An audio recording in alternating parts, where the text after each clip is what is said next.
So aku mari nak tengok sendiri lah Zasma kerja ke mana. Mari kita tengok house tour dekat ni. Belakang aku ni ada rumah yang dah siap daripada Zasma. Jom kita tengok house tour kita macam mana. Let's go. Nampaknya comel setakat ni. Dah le comel kau duduk lagu mana ni? Mari kita tengok. Mari. Kalau sepak tangga ni kat gebah sembeh aku. Bismillahirrahmanirrahim. Assalamualaikum.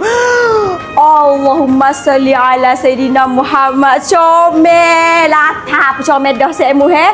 Okey, ni di ruangan TV. Comel. Memang aku sangat-sangat wow dengan dia punya konsep dia. Hak paling penting, dapur ni boleh tutup semu he. Janganlah comel semu.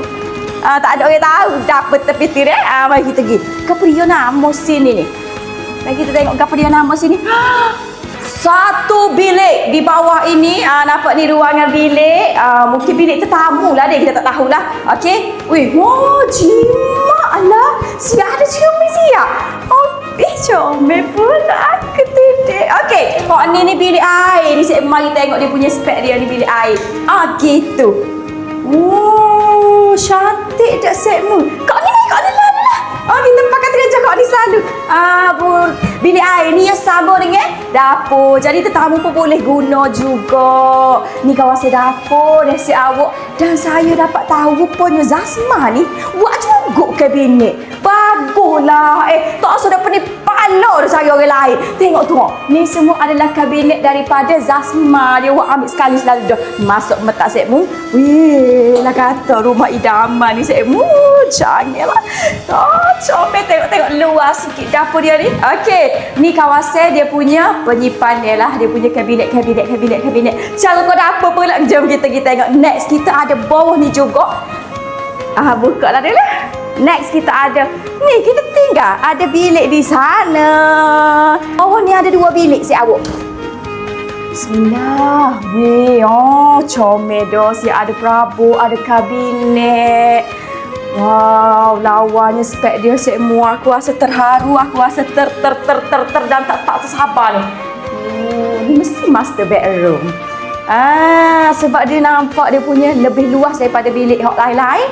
Dan juga dia punya jamban ataupun tandas dia lebih besar spek dia.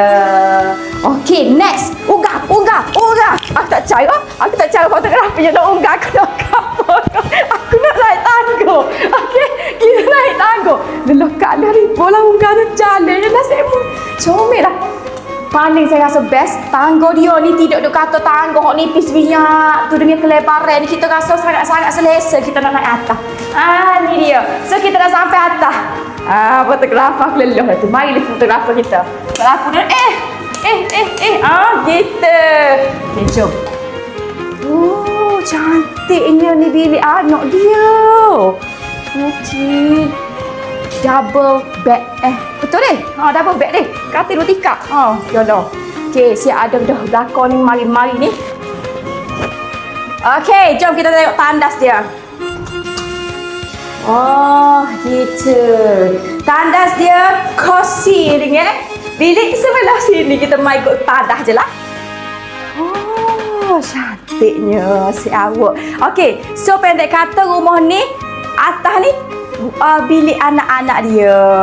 Tapi serius aku cakap memang cantik. Lantai, pelantai yang kemah. Aku pun tak sabar nak buat rumah lain dengan Zasma ni. Janganlah. Okey. So di atas ni ini sahajalah dia punya ruangan dia untuk bilik 2. Okey. Aku tertengok ada benda bawah tu. Mari saya tengok fotografer. Hampa fotografer. Cara guru fotografer hari ni. Cara dah. Mari fotografer. Cepat. Okey, ni turun kat ni. Aku nak beriyo dah sini. Dia letak rak kasut sini. Nampak ruangan yang sangat beruza. Okey, ni tidak ada kata peti rahsia ataupun gimana rupanya sini kat tubik-tubik. Posh kah sekmu. Kalau hujan kau gapo tak ada masalah. Cuma ada kaki lantak lah labu mari sini. Ingat kau gapo yo ni, ingat kau bilik gapo yo ni, bilik simpanan kau gapo ni. Memang betul dekat saya ada bilik store. 1. Nampak? Tak serabut dah lah nak simpan-simpan barang. Dan bilik store yang kedua. Tu dia. So di sini dia ada bilik store. Dan pos ni Pak parking kereta masuk dalam rumah. Tak ada apa satu.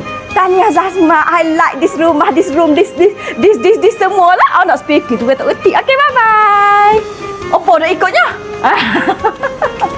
Okey, beres.